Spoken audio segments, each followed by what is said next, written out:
এক যুবক একদিন কাইন্দা দিছে, বলছে হুজুর কোনদিন মনটা চায় 12 ঘন্টা ডিউটি করে আইসা কেউ নাই, এক গ্লাস পানি আগায় দিব, নিজের পানিটাও নিজে। বিদেশটা এমন না? সে কি আর বলে? বাড়িওয়ালাদেরকে তো বুঝতে দেয় না, মা কানবে, বউ অভাব চিন্তা করবে, এই জন্য বলে না, বলে না। এটাই তো সন্তানের নিয়ম। কিন্তু নিজে সীমাহীন কষ্ট করে বিদেশের জন্য।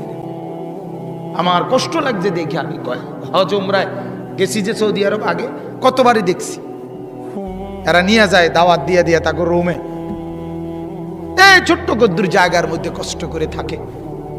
এক যুবক নরসিংদীর আমারে বলছিল একদিন, হুজুর আজ 11 বছর বিদেশ, বাবার ঋণ দেনা এখনো শোধ করতে পারি নাই, বাদ যেতে পারি না।